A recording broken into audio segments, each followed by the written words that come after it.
Bismillahirrahmanirrahim. Today, students, we are having a question answer session regarding chapters 6, 5, or even you can consult chapter 4. If you have certain questions regarding chapter 4, you can also discuss.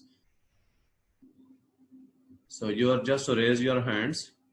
I shall give you a chance one by one.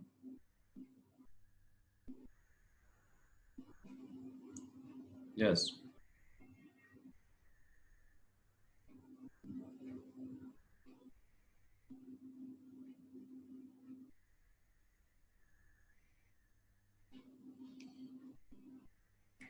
जी बेटे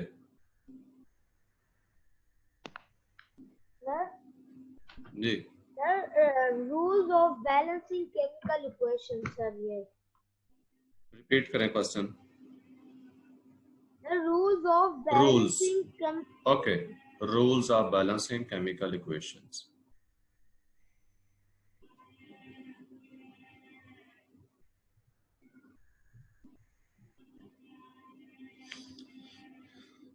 बेटे very simple process होता है ये chemical equation को balance करने का. इसमें आपको स्टेप बाय स्टेप मैं एक्सप्लेन कर देता हूँ. स्क्रीन पे रूल्स जो हैं वो आपके सामने लाकर ये देखें. रूल्स जो हैं, सबसे पहला जो इसमें स्टेप होता है वो ये होता है कि आपने अनबैलेंस इक्वेशन लिखनी होती है. जो इक्वेशन इन्हें आपको दी हुई है जिसको बैलेंस करना है वो इक्वेशन आपने सबसे पहले लिख लेनी है. It is first step. जिसकी एग्जांपल में ये आप देखें नेक्स्ट स्लाइड पर, ये इक्वेशन है N2 प्लस H2 जिससे बन रहा है अमोनिया NH3. तो ये N2 और H2 जो हैं वो रिएक्टेंट्स हैं जबकि अमोनिया प्रोडक्ट है और सेंटर में इनके एरो ड्रा किया जाता है. तो ये अनबैलेंस इक्वेशन हमने लिख ली. ये पहला स्टेप कंप्लीट हो गया, स्टेप 1. अब नेक्स्ट देखें. अनबैलेंस इक्वेशन हमने लिखी है और इसी स्टेप के अंदर ये देखें दूसरी बात कि नंबर ऑफ एटम्स जो हर एलिमेंट के हैं वो भी हमने काउंट कर लेने हैं. हर एलिमेंट के जितने जितने एटम्स हैं वो भी हमने इसमें काउंट करने हैं. तो आप ये देख सकते हैं कि हमने एलिमेंट्स को लिखा कि इसमें नाइट्रोजन और हाइड्रोजन थे और उनके एटम्स भी लिखे हैं कि नाइट्रोजन के 2 एटम हैं. ये नीचे N2 लिखा है, इट मींस के 2 एटम हैं. H2 मीन हाइड्रोजन के 2 एटम हैं. इसी तरह हमने आगे प्रोडक्ट्स को लिखा है, उधर भी नाइट्रोजन और हाइड्रोजन एलिमेंट्स थे वो लिखे. जस्ट उनके सिंबल लिख देने हैं पूरा नाम लिखने की बजाय. नाइट्रोजन का वहां पे 1 एटम था तो 1 लिखा है, हाइड्रोजन के 3 एटम थे तो 3 लिख दिए हैं. और अभी हम देखें कि दोनों एटम्स की एलिमेंट के एटम्स की तादाद जो है वो अनबैलेंस्ड है. ये देखें नाइट्रोजन भी अनबैलेंस्ड है क्योंकि लेफ्ट साइड पे 2 एटम है, राइट साइड पे 1 एटम है. हाइड्रोजन को देखें तो लेफ्ट साइड पे 2 एटम है, राइट साइड पे 3 एटम्स हैं. तो ये भी अनबैलेंस्ड है. तो पहला स्टेप बेटे आपको क्लियर हो गया कि हमने अनबैलेंस इक्वेशन को लिखा और जितने भी एलिमेंट्स आ रहे थे उनके जो जो एटम्स आ रहे थे उनकी तादाद लिख दी. Number 2, work with one element at a time. At a time हमने सिर्फ एक एलिमेंट को डील करना है. At a time only one element को डील करेंगे. मसलन इस इक्वेशन को देखें तो हम या तो नाइट्रोजन को लेंगे या फिर हम हाइड्रोजन को लेंगे. और ये भी मैं आपको सीक्वेंस बता देता हूं कि हम उस एलिमेंट को लेते हैं जिसके एटम्स की तादाद सबसे ज्यादा होती है, चाहे वो रिएक्टेंट साइड पर हो चाहे प्रोडक्ट साइड पे हो. उस एलिमेंट को लेना है जिसके एटम्स की तादाद सबसे ज्यादा हो, उसको लेना है. और मसलन प्रोडक्ट साइड पे उसकी तादाद ज्यादा है तो फिर हम रिएक्टेंट साइड पे उसकी तादाद उतनी करेंगे जितनी प्रोडक्ट साइड पे है. और अगर रिएक्टेंट साइड पे ज्यादा थी तो फिर प्रोडक्ट साइड पे उसकी तादाद बढ़ाकर उतनी करेंगे. और वो कैसे करते हैं, ये थर्ड स्टेप है. मल्टीप्लाई करेंगे हम सिंबल को या फार्मूला होगा जो कंपाउंड का, उसको सूटेबल इंटीजर्स के साथ. सूटेबल इंटीजर मीन कि जितनी हमने तादाद करनी है, मसलन पहले उसकी तादाद 2 है और हम उसको 4 करना चाहते हैं तो हम 2 से मल्टीप्लाई करेंगे. ये 2 क्या होगा, सूटेबल इंटीजर होगा वहां पे. और अगर 2 है और हमने 6 करनी है तो हम उसको 3 से मल्टीप्लाई करेंगे ताकि 3 × 2 6 हो जाए एंड सो ऑन. इस तरह से हमें सूटेबल नंबर जो है वो मालूम करना होगा कि हम किस नंबर से उसको मल्टीप्लाई करें, सिंबल को या फार्मूले को, ताकि तादाद जो है वो बैलेंस हो जाए।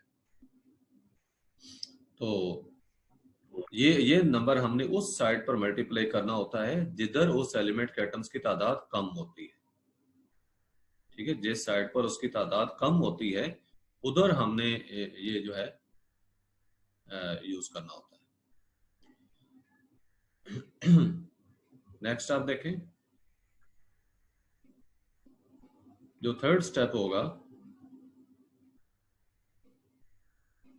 थर्ड स्टेप में हमने जो काम करना है वो ये है कि रिपीट करना है इस प्रोसेस को for all elements one by one जितने एलिमेंट्स आ रहे हैं सबके लिए प्रोसेस हम रिपीट करेंगे। क्या रिपीट करेंगे कि देखेंगे उसके एटम्स की तादाद एक तरफ कितनी है, तो दूसरी तरफ सूटेबल नंबर से मल्टीप्लाई करके उसको बैलेंस कर देंगे।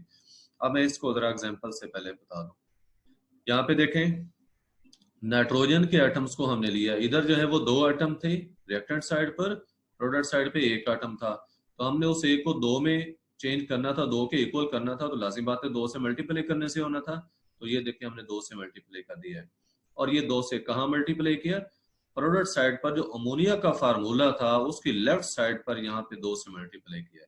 हमेशा यहाँ पे कोएफिशिएंट आते हैं, तो अगर ना लिखा हुआ हो तो 1 होता है, मीन के इसका 1 कोएफिशिएंट था, हमने 2 से मल्टीप्लाई किया, वो 2 हो गया है।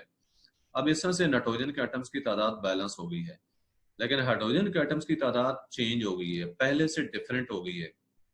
पहले 3 थी राइट साइड पर, अब कितनी हो गई है, अब 3 इंटू 2, इसको मल्टीप्लाई करेंगे हम, 3 इंटू 2 6 हो गई है, इसी ये देखें 6 लिख दिया है। और अब रिएक्टेंट साइड पर कितनी है, 2 है। अब हम इस हाइड्रोजन के एलिमेंट को डील करेंगे। अब हम इस हाइड्रोजन की तादाद को, जो कि 2 है रिएक्टेंट साइड पर, इसको 6 करना चाहते हैं ताकि वो प्रोडक्ट साइड पे मौजूद हाइड्रोजन की तादाद के इक्वल हो जाए। तो बेटे इट इज वेरी क्लियर कि हम 3 से मल्टीप्लाई करेंगे। अगर हम इसको 3 से मल्टीप्लाई करें, ये 3 to 6 हो सकता है, उसके इक्वल हो सकता है। तो ये हाइड्रोजन रिएक्टेंट साइड पर कहाँ है, तो वो देखिए यहाँ मौजूद है। तो इसके लेफ्ट साइड पे कोएफिशिएंट कितना है, नहीं लिखा हुआ, तो इसका मतलब 1 है। हम उस 1 को 3 से मल्टीप्लाई कर देंगे, तो ये 3H2 हो जाएगा, जो कि मल्टीप्लाई करो तो 3 to 6 हो जाता है। ये अगले स्टेप पे देखें, उसको 3 से मल्टीप्लाई कर दिया है, तो वो 3 to 6 हो गया। तो ये बात आपको बताई गई थी कि हम 1 by 1 एलिमेंट्स को जो है वो डील करते जाएंगे और सारे एलिमेंट्स के साथ ये प्रोसेस रिपीट करेंगे अंटिल क्या है कि हमारी इक्वेशन बैलेंस हो जाती है। और इसमें ये बात याद रखें कि जो डायटोमिक मॉलिक्यूल्स होते हैं, जैसे हाइड्रोजन है H2 की फॉर्म में होगा, नाइट्रोजन N2 की फॉर्म में, ऑक्सीजन O2 की फॉर्म में, Cl Cl2 की फॉर्म में होगा, इनको हम एट द एंड बैलेंस करते हैं। इसलिए कि ये तो एक ही एलिमेंट के एटम होते हैं। पहले हम उन एलिमेंट्स को बैलेंस करते हैं जो कंपाउंड्स के अंदर है। जैसे अब अमोनिया था NH3, तो आपने देखा है कि हमने अमोनिया की नाइट्रोजन जो है उसको पहले बैलेंस किया है। ये हाइड्रोजन की तादाद को हमने नहीं लिया, हाइड्रोजन जो है वो सेपरेट है, तो हमने इसको बाद में लिया है। जब इसमें देखें ये 3 into 2 6 हो गया था, तो फिर हमने इसको लिया। इसी तरह कोई भी एलिमेंट जो डायटोमिक फॉर्म में आ रहा है उसको बाद में लेना है, और जो कंपाउंड के अंदर उसकी तादाद है पहले उसको बैलेंस करना है। ये आपको यहाँ से मैं क्लियर करता हूँ कि यहाँ पे आप सोच रहे होंगे कि यहाँ तो नाइट्रोजन भी तो डायटोमिक फॉर्म में था हाइड्रोजन के साथ। तो बेटा ये देखें, यहाँ पे हमने नाइट्रोजन की तादाद तो बैलेंस कर ली थी, ये देखें दोनों तरफ नाइट्रोजन की तादाद 2 और 2 हो गई थी, जबकि यहाँ पे अमोनिया की तादाद, अमोनिया में हाइड्रोजन की तादाद क्या थी, 3 into 2 6 हुई थी। तो इसके अकॉर्डिंगली हमने हाइड्रोजन को बाद में किया है, एंड पे देखें हमने हाइड्रोजन को 3 से मल्टीप्लाई किया है ताकि वो इसके इक्वल हो जाए। जी बेटे, नेक्स्ट, आपका क्वेश्चन क्लियर है? आसान।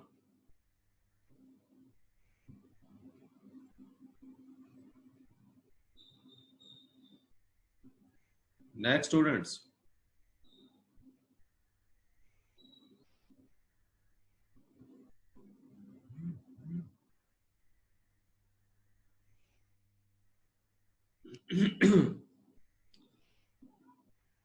बेटे बाकी बच्चे क्वेश्चन पूछें।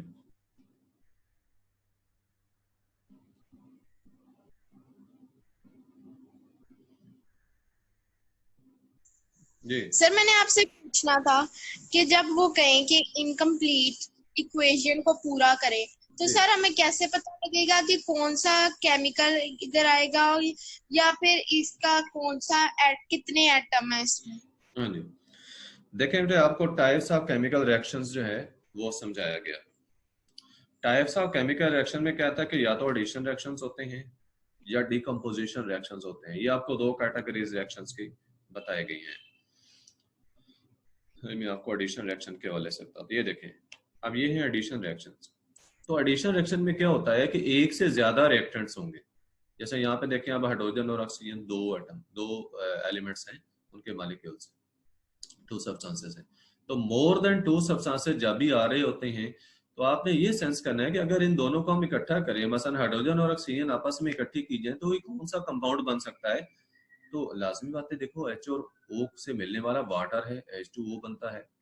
अब वाटर का तो आपको खुद को पता होना चाहिए इसका फार्मूला क्या है। हाँ, ये थोड़ा सा मैं आपको आइडिया बता दे देता हूँ यहाँ पे कि ये इनके एटम्स की तादाद जो है वो कैसे होती है। कि मसलन हाइड्रोजन की यहाँ पे 2 आ रही है, ऑक्सीजन की 1 आ रही है। तो ये एक टर्म है वैलेंसी की। वैलेंसी आप 9th क्लास में पढ़ेंगे। वैलेंसी क्या होती है? हर एलिमेंट की दूसरे एलिमेंट के साथ मिलने की जो टेंडेंसी होती है उसको वैलेंसी कहा जाता है। तो ऑक्सीजन की वैलेंसी बेटे होती है 2 और हाइड्रोजन की होती है 1।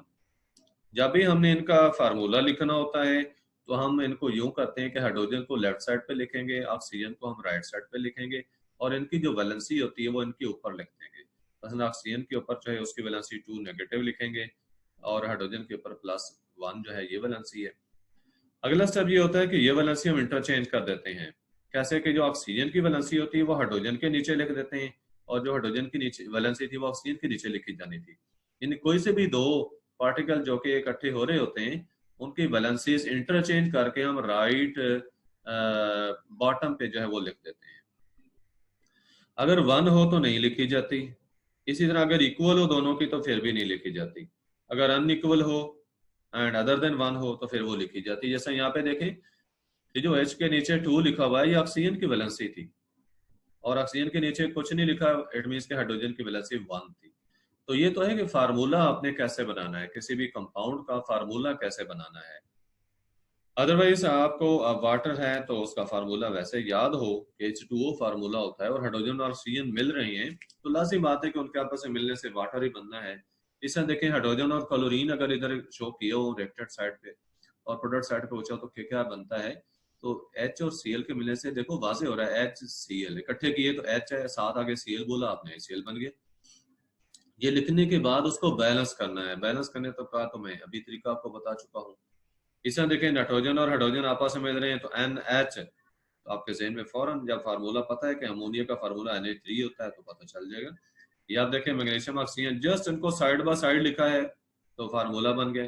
तो साइड बाय साइड एक्चुअली उनके सिंबल जो होते हैं उनको साइड बाय साइड लिख देना है और उसके बाद नीचे जो तादाद आती है ना वो उनकी वैलेंसी के ऊपर डिपेंड करती है, क्योंकि वैलेंसी अल्टरनेट करके लिखी गई होती है। यहाँ पे देखें, ये अमोनिया में जो हाइड्रोजन के नीचे 3 लिखा हुआ है तो बेटे याद रखो ये नाइट्रोजन की वैलेंसी 3 होती है जो हाइड्रोजन के नीचे लिखी हुई है।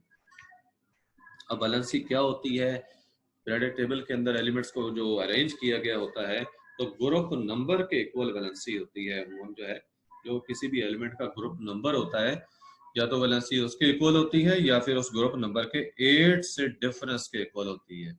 ये टिपिकल जो है वो इसकी टेक्निकल कुछ चीज़ें केमिस्ट्री की हैं जो कि अभी तो आपके सिलेबस में ये शामिल नहीं है। तो ये नेक्स्ट जैसे आपकी क्लास स्टार्ट होती है इसकी प्री 9th की तो ये सारी चीज़ें क्लियर कर दी जाएंगी। तो फार्मूला ने देख लिया बेटे कि आपने जस्ट उसके सिंबल्स को साइड बाय साइड लिखना है और ये इस तरह से कंपाउंड बन जाएगा। उसके बाद तादाद को बैलेंस कर लेना है और उनमें जो एटम्स की तादाद है, जैसे ये अमोनियम में Na3 आई, वाटर में H2O आई, तो ये फार्मूले जो हैं ये आप याद कर लें। अभी चंद कंपाउंड्स हैं जो आपके यहाँ आ रहे हैं उनके फार्मूले याद कर लें। एक तो ये कैटेगरी आ गई कि अगर एक से ज्यादा रिएक्टेंट्स दिए गए हैं, 2 रिएक्टेंट दिए गए तो लाज़िम बात है कि उनको आप इकट्ठा करके आपने एक कंपाउंड बनाना है। अब आप दूसरी कैटेगरी देखें, डिकम्पोजिशन। इसमें रिएक्टेंट साइड पर आपको सिर्फ एक कंपाउंड दिया गया होगा और इधर मसलन हीट भी दी गई है तो बिल्कुल वाज़ेह हो जाएगा कि हीट करके इसको डिकम्पोज किया जा रहा है। डिकम्पोज मीन उसके कंपोनेंट्स में उसे चेंज करना। तो ये उसके जो कंपोनेंट्स अब क्या क्या बन सकते हैं, अब यहाँ से थोड़ा सा आइडिया देखे लेना आपने कि KClO3 है तो इसके कंपोनेंट्स क्या हो सकते हैं। KCl फॉर्म साथ ही पहले क्या आ रहा है KCl, तो KCl एक कंपाउंड है जो आगे बनता है, प्रोडक्ट है, और ऑक्सीजन जो है वो अलग हो जाती है। तो ये थोड़ा सा हिंट आपके जहन में आया कि यहाँ पे KClO3 है तो KCl क्या अलग तो नहीं हो सकता। अब आपको पता हो कि यहाँ KCl तो एक कंपाउंड है तो आप KCl बना सकते हैं और ऑक्सीजन जो है। और दूसरी बात कि आपके यहाँ अनसीन तो आने नहीं है, आपके यहाँ यही जो रिएक्शंस आपकी बुक में आ रहे हैं यही उन्हें चंद एक रिएक्शंस हैं, आपने उनको देख लेना। एक दफा जब आप लिख कर प्रैक्टिस कर लेंगे कि ये कंपाउंड KClO3 है, फॉर एग्जांपल उसको हीट करने से KCl बनता है और ऑक्सीजन बनती है, आपको याद होती जाएंगी चीजें। इस तरह CaCO3 को देखें, इसकी जब डिकम्पोजिशन है तो कैल्शियम कार्बोनेट है, अमूमन कार्बन डाइऑक्साइड के प्रोडक्शन के लिए यही जो है वो यूज होता है। तो आपने इसको जो है वो डिकम्पोज करके कैल्शियम ऑक्साइड CaO, अब CaO में देखें कि Ca और O एक ऑक्सीजन और Ca अगर लैदा कर दें तो बाकी क्या बच जाता है, एक कार्बन बच जाती है और एक O2 यानी ऑक्सीजन के 2 एटम बच जाते हैं। तो 2 एटम ऑक्सीजन के और कार्बन आपस में मिलकर CO2 बना देते हैं। और केमिकल रिएक्शंस के अंदर मैंने आपको बताया था कि कोई भी जो कंपाउंड होता है उसमें रीअरेंजमेंट होती है एटम्स की, उसके जितने एटम्स हैं ये सारे अलग-अलग हो जाते हैं और बाद में वो रीअरेंज होते हैं, रिकंबाइन होते हैं, लेकिन इन डिफरेंट वेज होते हैं। जैसे आप रिकॉम्बिनेशन में देखें, कैल्शियम का एक एटम ऑक्सीजन का एक एटम मिल रहा है, कैल्शियम ऑक्साइड बन रहा है, और एक एटम कार्बन का और 2 एटम ऑक्सीजन के मिलकर उन्होंने कार्बन डाइऑक्साइड बनाया। नेक्स्ट जो है वो लेड नाइट्रेट को देखो, इसको हीट किया जा रहा है, इससे भी बिल्कुल इसी तरह रीअरेंजमेंट के बाद लेड के साथ एक ऑक्सीजन का एटम मिलता है, लेड ऑक्साइड बन जाता है। नाइट्रोजन के साथ 2 एटम ऑक्सीजन के मिलते हैं, नाइट्रोजन परऑक्साइड बन जाती है, गैस है ये, और ऑक्सीजन जो है वो अलग हो जाती है। तो ये थोड़ा सा आपको हिंट यहाँ से मिल जाएगा कि इसके अंदर से कौन कौन से प्रोडक्ट्स पॉसिबल हैं, तो वो चीजें आपने आगे बनानी है और जब बना लेते हैं तो उसके बाद उनको बैलेंस कर लेना है। जी बेटे, आपका क्वेश्चन क्लियर है?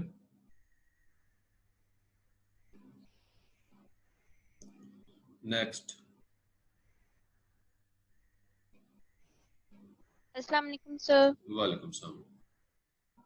सर मैंने आपसे पीएच स्केल के बारे में पूछना था, तो आप मुझे उसके बारे में बता दें। जी,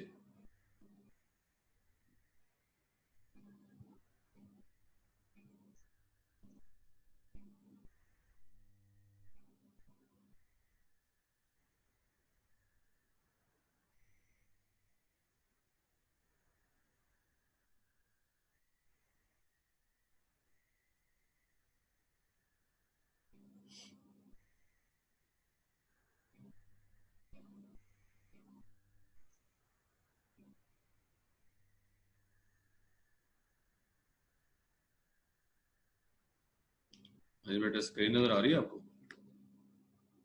जी सर। पीएच स्केल, जी पीएच स्केल के बारे में आपने पूछना क्या है? वैसे ओवरऑल टॉपिक का पूछना चाहती हैं या कोई खास क्वेश्चन है? सर टॉपिक ठीक है। पीएच स्केल बेटे किसी भी सॉल्यूशन की एसिडिक या अल्कलाइन स्ट्रेंथ को मेजर करने के लिए यूज होने वाला स्केल है। कि हम ये देखते हैं कि कोई भी हमारा जो गिवन सॉल्यूशन है वो एसिडिक है तो कितना स्ट्रांग है, अगर अल्कलाइन है तो फिर कितना स्ट्रांग, यानी कितनी स्ट्रांग अल्कली है वो या कितना स्ट्रांग एसिडिक है। ये चीज देखने के लिए हम पीएच स्केल इस्तेमाल करते हैं। अब यही होता कैसे है, इसमें एक पेपर होता है जिसको हम पीएच पेपर कहते हैं, यूनिवर्सल इंडिकेटर या उसको हम पीएच पेपर कहते हैं।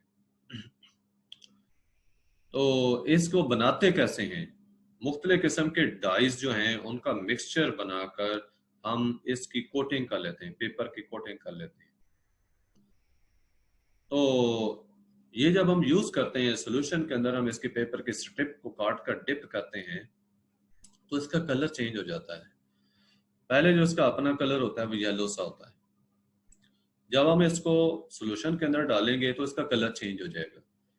अब ये डिपेंड करता है कि सोल्यूशन कैसा है जिसके अंदर हमने इसे डाला है। मसलन अगर वो एसिड है तो एसिड की सूरत में इसका कलर येलो से ऑरेंज की साइड पर चेंज होगा, फिर रेड हो जाएगा।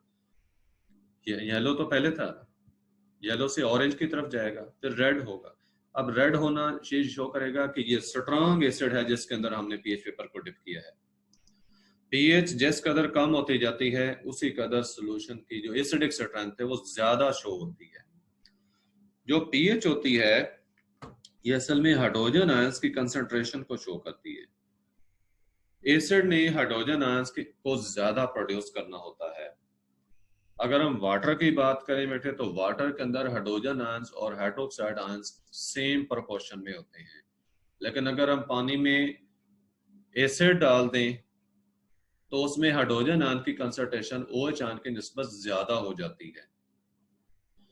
अब जो ज्यादा हाइड्रोजन आयन की कंसंट्रेशन होगी उस पीएच जब कैलकुलेट करेंगे, ये मैथमेटिकली हम कैलकुलेट करते होते हैं, इसका प्रोसेस में बता देता हूँ कि लॉगरिथम जो है ये मैथमेटिकल टेक्निक है जो हम यूज करते हैं, लॉगरिथम। तो नेगेटिव लॉग लेते हैं उस वैल्यू का, आप कैलकुलेटर से भी डायरेक्ट जितनी कंसंट्रेशन है उसका नेगेटिव लॉग ले सकते हैं। तो इस तरह से आपको नेगेटिव लॉग लेने से पीएच मिल जाती है। और ये जो पीएच वैल्यू होगी, अगर हाइड्रोजन आयन की कंसंट्रेशन बहुत ज्यादा होगी तो पीएच की वैल्यू कम आएगी आपके पास, और अगर हाइड्रोजन आयन की कंसंट्रेशन थोड़ी है तो पीएच की वैल्यू ज्यादा होगी। पीएच की वैल्यू बेटे जितनी कम होगी तो देखें ये किस वजह से हुई है, हाइड्रोजन आयन की कंसंट्रेशन ज्यादा होने की वजह से। तो ये शो करेगी कि स्ट्रॉन्ग एसिडिक सॉल्यूशन है, क्योंकि एसिड जितना ज्यादा होगा उसने उतने ज्यादा हाइड्रोजन आयंस देने होते हैं। और अगर हम बेस डालते हैं तो फिर क्या होता है, बेस डालने से ये होता है कि हाइड्रोजन आयन की कंसंट्रेशन OH आयन की निस्बत कम हो जाती है, कंपैरेटिवली कम हो जाती है हाइड्रोजन आयन की कंसंट्रेशन। और जब हाइड्रोजन आयन की कंसंट्रेशन थोड़ी होगी तो लाजिम बात है कि उसकी पीएच जो है वो ज्यादा आएगी, और पीएच का ज्यादा आना शो करेगा कि सॉल्यूशन हमारा बेसिक है, अल्कलाइन है। जी बेटे, बाकी आप देखें ये आगे कलर चार्ट दिया हुआ है आपके, मैं उसका थोड़ा सा आपको बता देता हूँ। ये चीजें जनरलाइज मैंने कर दी है, सारी चीजें आपको बता दी है जो इसमें डिफरेंट स्लाइड्स पे थी। ये देखें, ये सेंटर में 7 पीएच जो है ये न्यूट्रल सॉल्यूशन को शो करती है, और 3 to 6 की रेंज में अगर पीएच आती है तो ये वीक एसिड होता है, और अगर 0 से 2 की रेंज में जो है ये पीएच ये स्ट्रॉन्ग एसिड को शो करती है। उधर आप देखें 8 से लेकर 11 तक जो है वो वीक एल्कली को शो करती है पीएच, और अगर 8 से ज्यादा है 12, 13, 14 है तो ये स्ट्रॉन्ग एल्कली को शो करती है। जी बेटे, आपका क्वेश्चन क्लियर है? जी सर एक दफा इंडिकेटर्स के बारे में समझा दें, नेचुरल इंडिकेटर। ठीक है, इंडिकेटर्स बेटे वो सब्सटेंसेस होते हैं जो किसी भी सॉल्यूशन को आइडेंटिफाई करने के लिए यूज होते हैं कि वो सॉल्यूशन हमारा एसिड है या बेस है या न्यूट्रल है, क्योंकि एसिड्स और बेसेस जो हैं ये कलरलेस होते हैं। अपीयरेंस से इनका हमें पता नहीं चल सकता कि वो एसिड है या बेस है, इसलिए हम ये इंडिकेटर्स यूज करते हैं। इन इंडिकेटर्स के डिफरेंट कलर्स होते हैं डिफरेंट सॉल्यूशंस के अंदर। अब ये देखो हमारे यहाँ लिटमस पेपर है, फिनाफ्थलीन या मिथाइल ऑरेंज जो कि जनरली यूज होते हैं, तो ये नीचे टेबल में देखें इनके कलर्स दिए गए हैं। ओरिजिनल कलर लिटमस का वायलेट होता है, अगर हमने सोल्यूशन में डाला रेड हो गया तो इसका मतलब हमारा सोल्यूशन एसिड है, अगर वो ब्लू हो गया तो हमारा सोल्यूशन बेस है। फिनाफ्थलीन है तो ये ओरिजिनल कलर उसका क्या है, कलरलेस होता है, अगर सोल्यूशन में डालने से कलरलेस ही रहा है तो वो हमारा सोल्यूशन एसिड है। अगर डार्क पिंक कलर हो जो होता है उसका तो वो बेस सोल्यूशन होगा। इसमें मिथाइल ऑरेंज है, ओरिजिनल कलर इसका ऑरेंज होता है, और अगर किसी सोल्यूशन में डालने से रेड हो गया है तो समझ लें कि वो आपका सोल्यूशन क्या है, एसिड है, और अगर येलो हो गया है तो समझ लें कि वो बेस है। तो इससे हमें सोल्यूशन की आइडेंटिफिकेशन हो जाती है कि हमारा सोल्यूशन एसिड है, बेस है या न्यूट्रल है। इसके अलावा और जी नेचुरल इंडिकेटर्स जो हैं, नेचुरल इंडिकेटर्स ये देखें टर्मेरिक है, सर मैंने आपकी टर्मेरिक है, हल्दी पाउडर ये होता है। तो एसिड के अंदर ये येलो होता है और न्यूट्रल सॉल्यूशन के अंदर भी येलो रहता है, जबकि अल्कलाइन सॉल्यूशन में ये ब्राउन हो जाता है।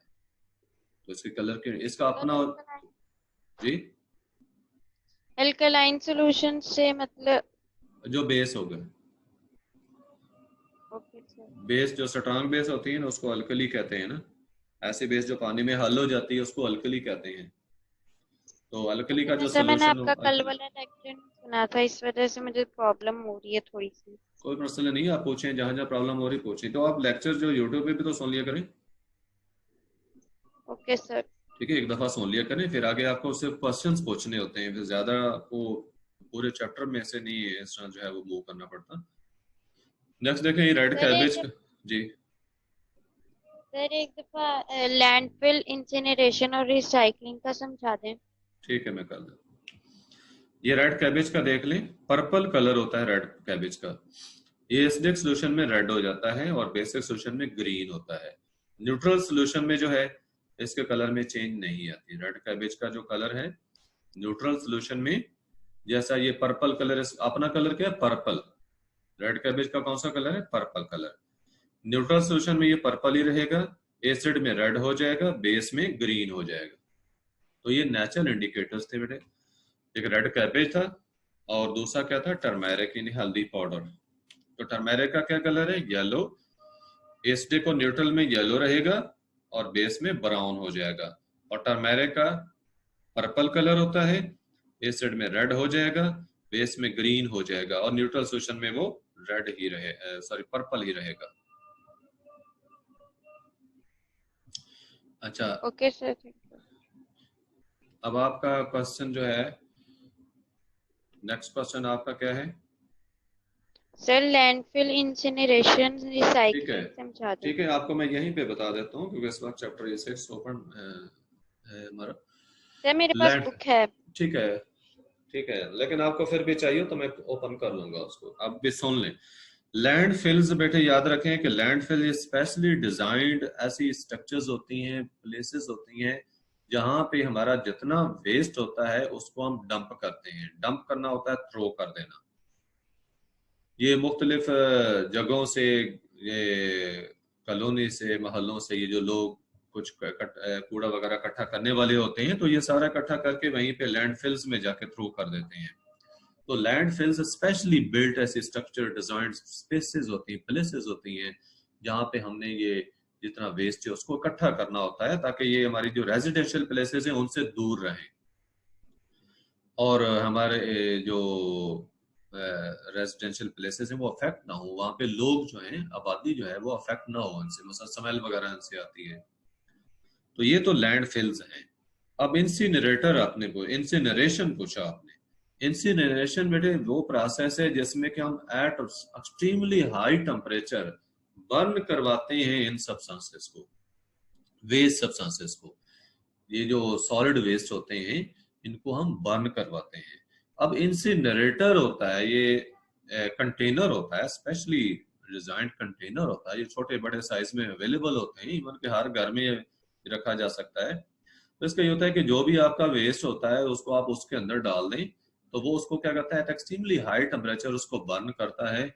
और इवन के मैंने ये भी बताया था कि कुछ कन्वर्टर्स ऐसे होते हैं जो गाड़ियों के भी सिलेंसर्स में लगे होते हैं, इंडस्ट्रीज की चिमनीज में लगे होते हैं, अगर कोई पॉइजनस गैसेस भी बनती है ना तो उनको लेस हार्मफुल गैसेस में कन्वर्ट कर देते हैं। तो ये प्रोसेस है इंसिनरेशन का कि एट एक्सट्रीमली हाई टेम्परेचर आपने बर्न करवाना है वेस्ट को, और जिस चीज के अंदर करवाया जाता है उसको इंसिनरेटर कहते हैं। इंसिनरेटर जी बेटा। लैंडफिल्स और इंसिनरेशन दोनों क्लियर है आपके? जी सर। सर रिसाइकलिंग का मुझे सर रिसाइकलिंग जी सुन लें। रिसाइकलिंग बेटे जो मटेरियल होते हैं ना, नॉन बायोडिग्रेडेबल जो मटेरियल्स होते हैं उनको हम, बायोडिग्रेडेबल कौन से होते हैं, जिनको के ये जो नेचुरल एजेंट्स हैं, बैक्टीरिया, फंजाई वगैरह, ये डिकम्पोज कर देते हैं। और जिन चीजों को ये डिकम्पोज नहीं कर सकते वो कहलाते हैं नॉन बायोडिग्रेडेबल ऑब्जेक्ट्स, जैसे प्लास्टिक वगैरह हैं।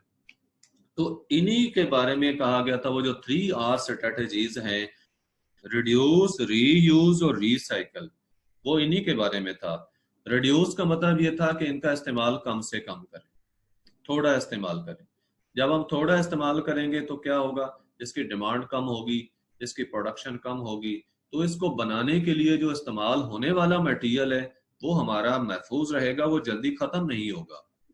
तो हमें उसकी क्यों फिक्र पड़ी, क्योंकि उससे तो ये बनते हैं और जब बन जाते हैं तो आगे डिकम्पोज होते ही नहीं है, बायोडिग्रेडेबल है ही नहीं, तो जितने ऑब्जेक्ट्स बन जाते हैं वो ऐसा चीज ज़ाय हो जाते हैं, आगे खराब होने के बाद वो दोबारा हमारे इस्तेमाल में नहीं आ सकती। ये चीजें रिड्यूस की कि थोड़ा इस्तेमाल करो इनको, ताकि इनकी प्रोडक्शन कम हो और हमारा जो रॉ मटेरियल उनके इस्तेमाल के लिए इस्तेमाल होता है बनाने में वो थोड़ा कंज्यूम हो। दूसरा था इसका रीयूज का, कि आप बायोडिग्रेडेबल नॉन बायोडिग्रेडेबल मटेरियल की बनी हुई चीज को थोड़ा इसको जो है वो रीयूज करें, दोबारा यूज करें, बार बार यूज करें। ये नहीं कि एक दफा यूज करके उसको डिस्कार्ड कर दें, उसको साफ करें, दोबारा यूज करें जब वो इस्तेमाल के काबिल है। तीसरा था रिसाइकलिंग। रिसाइकलिंग ये था कि ये जितना ऐसा नॉन बायोडिग्रेडेबल मटेरियल है हम इसको कलेक्ट करते हैं, अलग अलग इसको सेपरेटली कलेक्ट करते हैं, कि प्लास्टिक अलग, डिफरेंट मेटल्स उनको अलग अलग कलेक्ट करते हैं। बेटे आपने रीजॉइन कर लेना, सब बच्चों ने मीटिंग डिस्कनेक्ट होगी तो उनको अलग अलग। ये बेटे क्वेश्चन रिसाइकलिंग का जो मैं एक्सप्लेन कर रहा था कि रिसाइकलिंग ये वो प्रोसेस है कि जिसमें हम नॉन बायोडिग्रेडेबल मटेरियल को इकट्ठा करते हैं, सेपरेटली उनको इकट्ठा करते हैं, उन्हें वॉश करते हैं और उसके बाद मेल्ट करके उसको रीमोल्ड कर देते हैं, रीशेप कर देते हैं, यानी उसे मुख्तलिफ किस्म की चीजें जो हैं वो बना देते हैं। It was recycling. No question, this question done. Next,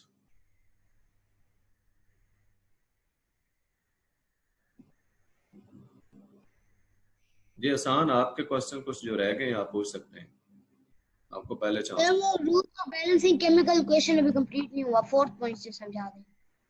अच्छा, rules of balancing chemical equation अगर मैं जुबानी आपको बता दूं तो क्लियर रहेगा, या स्क्रीन के ऊपर ले आऊं स्लाइड को?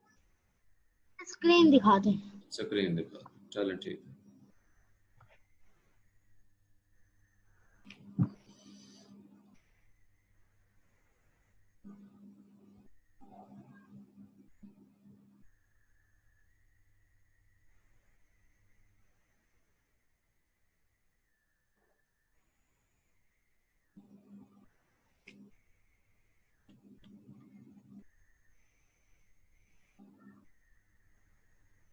जी बेटे, ये rules of balancing chemical equations हैं।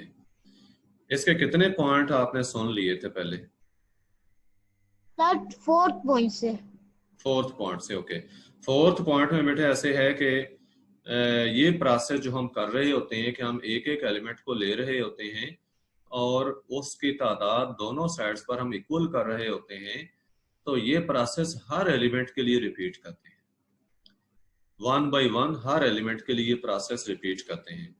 जैसे जो मैंने एग्जांपल दी थी आपको, ये नाइट्रोजन और हाइड्रोजन की इसके एटम्स की तादाद को हमने बैलेंस किया था, तो पहले हमने नाइट्रोजन के एलिमेंट के एटम्स को बैलेंस किया था, तो उसके बाद हमने दूसरा एलिमेंट हाइड्रोजन लेकर उसके एटम्स की तादाद को देखें इक्वल कर दिया। ये देखिए दोनों तरफ 6-6 एटम कर दिए थे। तो ये चौथा स्टेप था कि ये जो प्रोसेस होता है कि हम कोएफिशिएंट को किसी सूटेबल नंबर के साथ, इंटीजर के साथ मल्टीप्लाई करते हैं, तो ये हम रिपीट करते हैं 1 by 1 सारे एलिमेंट्स के लिए।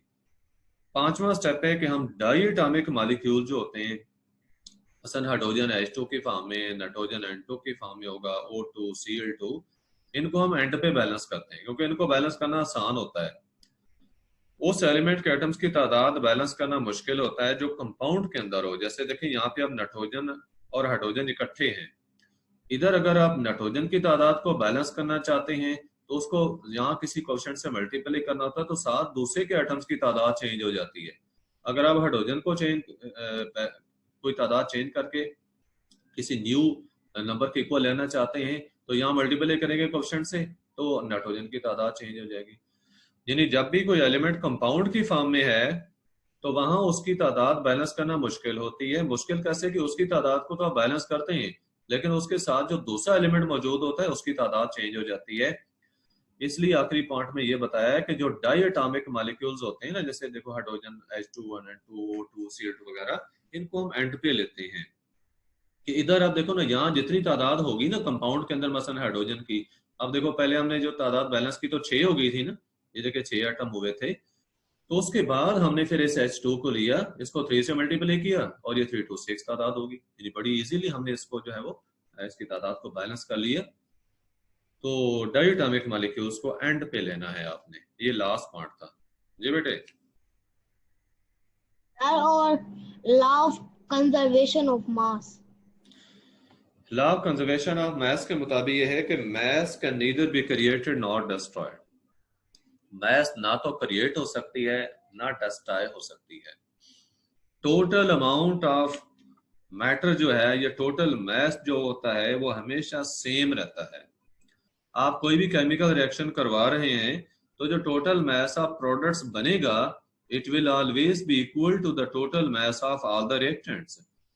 आप किसी भी केमिकल रिएक्शन को ले लें, अच्छा ये केमिकल रिएक्शन आपके सामने है, जिसमें हमने सिल्वर नाइट्रेट को लिया है और सोडियम क्लोराइड को लिया है। इन दोनों के हमने एक्वस सॉल्यूशंस लिए हैं और उनको हमने क्या करना है कि सिल्वर जो सोडियम क्लोराइड का सॉल्यूशन है उसको ये फ्लास्क के अंदर डाल दिया। ये देखें, ये सोडियम क्लोराइड का सॉल्यूशन है। इसके साथ जो है हमने दूसरा जो सॉल्यूशन है वो ले लेना है। सोडियम क्लोराइड बेटे हमने देखो ये लिया है, और जो सिल्वर नाइट्रेट है उसको हमने एक टेस्ट ट्यूब में लिया, और टेस्ट ट्यूब में लेकर या तो इसके अंदर लटका देना है, जैसे ये थ्रेड्स के साथ लटकाया हुआ है, 2 थ्रेड्स होंगे, एक इधर से है एक इधर से है, या फिर इसको हम यहाँ साइड पे रख देते हैं। और रखने के बाद हमने इसका वजन कर लेना है, इसका हमने वजन कर लेना है इस बैलेंस के ऊपर, उस वजन को नोट कर लेना है। बाद में ये करना है कि अगर थ्रेड के साथ लटकाया हुआ है तो ये वाला थ्रेड देखिए, इसको हमने ऊपर को खींचना है, एक थ्रेड को ऊपर खींचेंगे, जैसे ये देखें तो ये ट्यूब जो है ये साइड पे होगी टेस्ट ट्यूब, और जो सिल्वर नाइट्रेट है वो नीचे गिर जाएगा। सोडियम क्लोराइड के साथ उसका रिएक्शन होगा। इस रिएक्शन के रिजल्ट में आप देखें सिल्वर क्लोराइड सॉलिड शो किया, सॉलिड मीन इनसॉल्युबल, ये प्रेसिपिटेट सा बनेगा सिल्वर क्लोराइड का, और साथ उसके सोडियम नाइट्रेट बनेगा। तो प्रेसिपिटेट का बनना शो करेगा केमिकल रिएक्शन हो गया है। अब हम दोबारा वजन करेंगे, it will be exactly equal to the mass already calculated. तो इससे क्या शो होगा कि केमिकल रिएक्शन तो हो गया है, लेकिन इस रिएक्शन के दौरान जो हमारे सब्सटेंसेस हैं उनके मास में बिल्कुल कोई फर्क नहीं आया। जितना हमने मास शुरू में लिया था रिएक्टेंट्स का था, उतना ही मास प्रोडक्ट का है। So according to law of conservation of mass, we can say during a chemical reaction, mass is neither created nor destroyed. Yes, madam. sir, decomposition reaction, Decomposition reaction. Decomposition reaction में ऐसे होता है कि एक compound, कोई भी एक compound जो आपने लिया है उसको आप हीट करते हैं। जैसे पोटेशियम क्लोरेट है तो आप उसको हीट करेंगे, तो हीट करने से उसके कंपोनेंट्स बन जाते हैं, सिंपल कंपोनेंट्स में वो डिवाइड हो जाता है, चेंज हो जाता है। यहाँ पे एग्जांपल दें, पोटेशियम क्लोराइड था, पोटेशियम क्लोराइड बना है और ऑक्सीजन गैस प्रोड्यूस हुई है। तो ये प्रोसेस क्या है? डिकम्पोजिशन। डिकम्पोजिशन नाम से जा रहा है ना, डिकम्पोजिशन मीन कंपोनेंट्स को सेपरेट करना, अलग-अलग करना, और जनरली क्या है, हीट के जरिए होगी। ये सेपरेटिंग होती है किसी भी कंपाउंड की। आप कह सकते हैं कि such a reaction in which a compound splits into 2 or more simple substances। ये डेफिनेशन देखें, आपके मेंशन भी है यहाँ पे। ये डिकम्पोजिशन क्लियर है आपको? yes और कोई क्वेश्चन? सर, अल्कली को अरबिक वर्ड में क्ली होता है सर, उसका क्ले। मतलब होता है एशिड सर, लेकिन अल्कली और एशिड का क्या चक्कर है जिसको एशिड कहते हैं? जी बेटा, देखें क्ले जो है ना वो ऐश को कहते हैं। इसके कंपाउंड्स चूंकि ज्यादातर जो दरख्तों के जलाने से, पौधों को जलाने से जो राख हासिल होती है उसके अंदर पाए जाते हैं, जो बॉटम ऐश होती है ना उसके अंदर पाए जाते हैं। तो इस वजह से उस कलई यानी राख का नाम क्या है? राख को कहते हैं कलई, और उससे वर्ड डिराइव किया गया अल्कली। ठीक है, जस्ट उससे डिराइव्ड है। जो डिराइव्ड होता है वो एग्जैक्टली वही नहीं होता जो जिससे वो डिराइव किया गया हो, उससे मिलता जुलता होता जी। सर एसिड से भी हमें करंट लग सकता है सर, तो विनेगर भी एसिड है सर, उससे लग सकता है करंट? बेटे एसिड हो या साल्ट हो या बेस हो, डायरेक्टली इनके अंदर कोई करंट नहीं होता। इनके अंदर जो ये आयंस होते हैं ना, पॉजिटिव नेगेटिव आयंस जो होते हैं ये करंट को सिर्फ कैरी कर सकते हैं। अगर किसी एक साइड से वो जो सोल्यूशन है एसिड का है या बेस का या सॉल्ट है, तो उसका कहीं से कोई कनेक्शन इलेक्ट्रिसिटी के साथ हो गया है, बिजली की कोई तार जो है उसके साथ कनेक्शन हो गया है, तार उसके अंदर डिप हो गई है, तो फिर उस सोल्यूशन के थ्रू करंट जो है वो ट्रांसफर होगा आपकी बॉडी तक। आप टच करते हैं तो आपका करंट ट्रांसफर होगा, इटसेल्फ उसके अंदर कोई करंट नहीं है। जैसा बेटा ये देखो, मेरी बात सुने, ये जो तार होती है कॉपर की तारें होती हैं, आप इसको उधर बिजली के जो स्विच है बोर्ड है वहां से इसको डिस्कनेक्ट कर दें, तो आप इन तारों को हाथों में लेके फिरते हैं, हाथों में पकड़ के जो है इनको चेक कर सकते हैं, इनके अंदर कोई करंट ही नहीं होता। देखिए यानी कि हाथों से ही काम कर रहे होते हैं, इनकी सेटिंग कर रहे होते हैं, क्योंकि पीछे पता होता है पीछे से डिस्कनेक्ट किया हुआ है, तो देखिए उस वक्त तो कोई करंट नहीं आपको लगता। लेकिन अगर पीछे वोल्टेज सोर्स के साथ कनेक्ट हुई हुई है तो फिर आप इनको टच भी नहीं कर सकते, क्योंकि ये तो जस्ट कैरी करती हैं करंट को, इनका अपना कोई करंट नहीं होता। जी sir, role of salts in human body. Repeat करें। Role of salts in human body. Okay, role of salts in human body. Human body के अंदर बेटे देखें सॉल्ट्स के डिफरेंट रोल्स हैं। जैसे पोटाशियम और सोडियम को देखें, ये मैंने बताया था कि जो नर्व इम्पल्स की कंडक्शन होती है उसके अंदर रोल प्ले करते हैं। नर्व इम्पल्स जो मूव करती है, मैसेजिंग जो ब्रेन की होती है डिफरेंट बॉडी पार्ट्स तक, तो ये नर्व इम्पल्स के जरिए होती है, और वो पोटाशियम और सोडियम आयंस की मूवमेंट के जरिए होती है। इस तरह कैल्शियम के सॉल्ट्स जो होते हैं ये मसल्स की फंक्शनिंग के लिए जरूरी होते हैं। अब हार्ट के जो मसल्स हैं उनकी वर्किंग जो है वो बेहतर होगी अगर कैल्शियम के सॉल्ट्स अवेलेबल है कैल्शियम की वजह से। इसके अलावा आयोडीन को देखें, आयोडाइड सॉल्ट के अंदर जो कि होती है, तो इससे हमारे थायराइड ग्लैंड की जो वर्किंग है वो बेहतर रहती है। थायराइड ने थायरॉक्सिन हार्मोन पैदा करना होता है जिसने के डिफरेंट मेटाबॉलिक प्रोसेसेस को कंट्रोल करना होता है, और अगर ये आयोडीन की कमी हो जाए तो हम जो थायराइड ग्लैंड है उसको एक्स्ट्रा हार्ड वर्क करना पड़ता है और उसकी स्वेलिंग हो जाती है, जिसे हम गाइटर कहते हैं। इसमें ब्लड प्रेशर को मेंटेन रखने में भी सॉल्ट्स का बहुत ज्यादा रोल होता है, क्योंकि सॉल्ट्स की कंसंट्रेशन जब ब्लड में बढ़ती है ना तो फिर पानी ज्यादा से ज्यादा ब्लड के अंदर जो है वो स्टे कर सकता है, और उस सूरत में ब्लड का प्रेशर नॉर्मल हो जाता है, यानी ज्यादा हो जाता है। सर, रेड कैबेज को उर्दू में क्या कहते हैं? किसको? Red cabbage. रेड कैबेज को, ये इसको जो है रेड कैबेज, वैसे तो जनरल यही इसका नाम जो है वो यूज होता है रेड कैबेज का। अब यानी कि सुर्ख गोभी टाइप जो है ये है, तो खास इसका नेम तो नहीं है। सर, ये सब्जी होती है? सब्जी, हाँ जी, सब्जी टाइप ही होता है। अब इसी को डायरेक्ट जो है उर्दू में ट्रांसलेट कर सकते हैं कि सुर्ख जो है वो बंद गोभी, कैबेज बंद गोभी होता है ना, यस, बंद गोभी होता है जो कैबेज है, तो रेड कैबेज क्या होगा, इसको हम सुर्ख बंद गोभी कह सकते हैं उर्दू में। जस्ट सर, बस ये क्वेश्चंस थे जी। नेक्स्ट,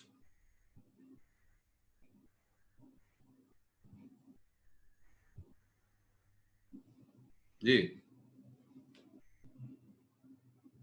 बेटा क्वेश्चन। मैंने आपसे पूछना था कि सर जो हमारे ये एल्कलाई होता है सर, ये क्या होता है? अल्कली? Yes sir. जी, कंपाउंड्स का मैंने आपको बताया था ना कि कंपाउंड्स बहुत ज्यादा हैं which are known to scientists. अब इंडिविजुअली कंपाउंड्स को स्टडी करना तो मुश्किल होता है, तो इनको साइंटिस्ट ने ग्रुप्स में डिवाइड कर दिया, एसिड्स, बेसिस या अल्कलीज और सॉल्ट्स। बेसिस या अल्कलीज जो ये एक ही ग्रुप है। बेस, जो बेस पानी में सॉल्युबल होती है उसको अल्कली कहते हैं, या कह सकते हैं कि स्ट्रांग बेस जो होती है उसको हम अल्कली कहते हैं। जैसे सोडियम हाइड्रोक्साइड है, पोटेशियम हाइड्रोक्साइड है, ये सारे के अल्कलीज हैं। सर, तो इसकी कोई हमारी डेली लाइफ के अंदर कोई एग्जांपल? अल्कलीज देखें बेटे, जो ये हाउस होल्ड ये होते हैं ना, ब्लीच वगैरह, ये उनके अंदर यूज होते हैं। हाउस होल्ड ब्लीच में हो गए, या इसके अलावा आप देखो कि कुछ अल्कलाइन सॉल्यूशंस होते हैं जो एसिडिटी को ट्रीट करने के लिए यूज होते हैं, जैसे मिल्क ऑफ मैग्नीशिया है, मैग्नीशियम हाइड्रोक्साइड है, तो ये तेजाबियत जो होती है ना, मैदे की तेजाबियत, उसको ट्रीट करने के लिए यूज होता है। और जो बेसिस और एसिड्स हैं इनकी जो पीएच स्केल का पोजीशन है वो क्या है? पीएच स्केल पे देखें कि जो एसिड्स होते हैं उनकी पीएच 7 से कम होती है, और जो बेसिस होती हैं इनकी पीएच 7 से ज्यादा होती है।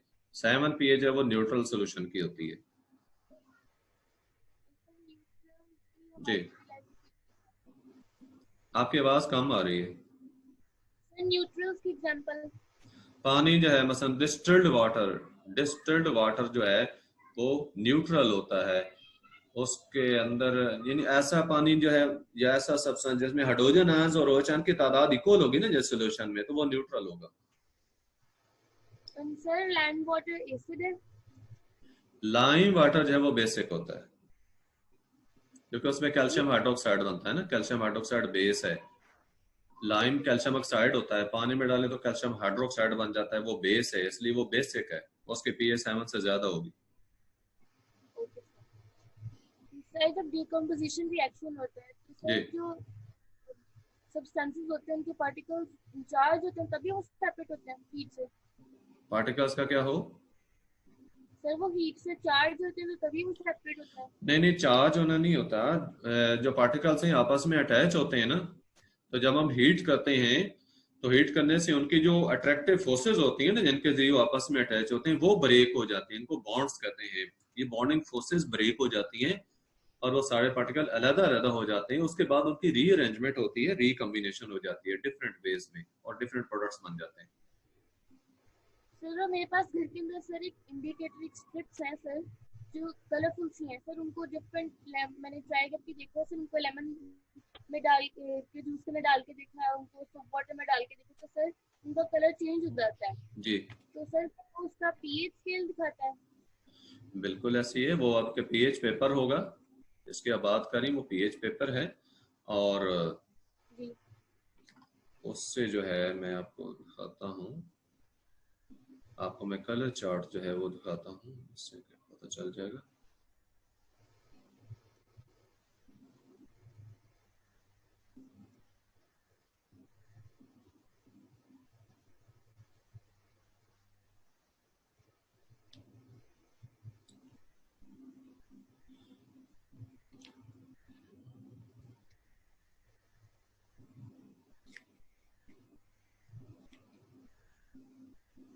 ये देखिए, ये कलर चार्ट है, उसका कलर जो चेंज होता है ना, तो न्यू कलर को आप इनमें से किसी कलर के जिसके साथ मैच होगा ना कलर, आपके पास बुक में ये बना हुआ है कलर चार्ट, तो जिस कलर के साथ उसका कलर मैच होता है तो उसका देखें पीएच ऊपर लिखी हुई है, ये उसकी पीएच होगी। अगर 7 से कम इधर किसी कलर के साथ उसकी मैचिंग हो रही तो पीएच 7 से कम है, वो एसिड है सोल्यूशन आपका जिसको टेस्ट कर रही है, और अगर 7 से ज्यादा किसी पीएच के कलर के साथ मैचिंग है तो वो बेस है। जी सर इसी तरह सर जब ट्राई करते हैं तो सर कुछ का डार्क आ जाता है बहुत ज्यादा, कुछ का बहुत लाइट आता है। जिसका ज्यादा डार्क होता है वो उतना स्ट्रांग होता है, जितना लाइट होता जाएगा उतना वीक एसिड होता है। सर और केमिकल रिएक्शन का कोई प्रैक्टिकल जो हम लोग घर में ट्राई कर सकें? केमिकल रिएक्शन को घर में करना चाहें? यस सर, मतलब अब देखें कोई भी रिएक्शन है, आप कोई भी रिएक्शन है देखो घर में उसको कर सकते हैं, उसके लिए आपको रिएजेंट्स रिक्वायर्ड होंगे। लेबोरेटरी में ये होता है कि वहाँ पे सारे रिएजेंट्स मौजूद होते हैं, जो भी रिएक्शन करवाना है हम रिएजेंट थोड़ी थोड़ी मिकदार में यूज कर लेते हैं वहाँ पे। आप घर में करवाना चाहती है, एक रिएक्शन भी करवाना है आपने, तो उसके लिए आपको क्या रिएक्टिंग वेसल्स भी चाहिए, बीकर वगैरह, बाकी जो इसमें चीजें अपरेटस जो बाकी यूज होना है वो चाहिए सारा, और आपको केमिकल्स भी एक एक मार्केट से लेना पड़ेगा। आप जो रिएक्शन करना चाहती कर सकती हैं, उसका मसला नहीं। वीडियोस अपनी बंद रखा करें। सर इसका क्या मतलब है कि सर आप यहाँ पे अभी लिखा था all alkalis are bases but all bases are not alkalis. बेटे जो बेस स्ट्रांग होती है, सॉल्युबल इन वाटर है, हाईली सॉल्युबल इन वाटर, उसको हम अल्कली कहते हैं। अब चूंकि अल्कली हम किसको कह रहे हैं? जो बेस है, यानी पहले वो बेस होगी फिर वो पानी में हाईली सॉल्युबल होगी, स्ट्रांग बेस होगी तो उसको हम कहेंगे अल्कली। अब सारी बेसेस जो हैं वो चूंकि पानी में हल नहीं होती और स्ट्रांग नहीं होती, लिहाजा हम सारी बेसेस को तो अल्कली नहीं कह सकते। इसलिए कहा कि all bases are not alkalis, के जो बेसेस सॉल्युबल नहीं होंगी पानी में हम उनको अल्कली नहीं कहेंगे। और ऑल अल्कलीज आर बेसेस, कि अल्कली तो हमने कहा ही उस सब्सटेंस को था जो कि बेस थी और वो हाईली सॉल्युबल थी। नेक्स्ट, और कोई क्वेश्चन आपका? Thank you. नेक्स्ट,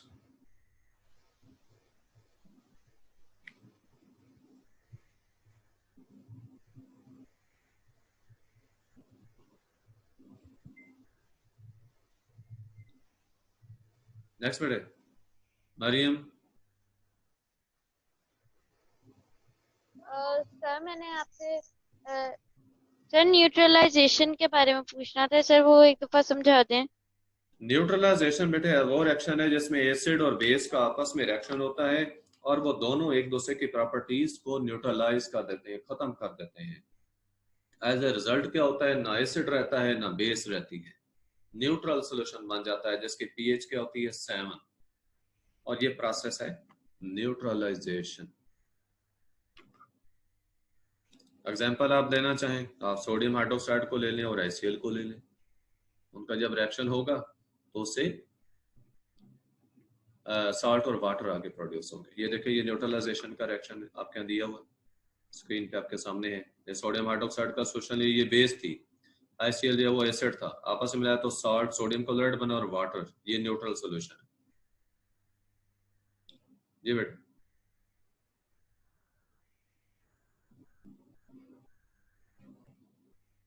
कोई और क्वेश्चन किसी बच्चे का है? किसी का क्वेश्चन नहीं है? So we end this meeting.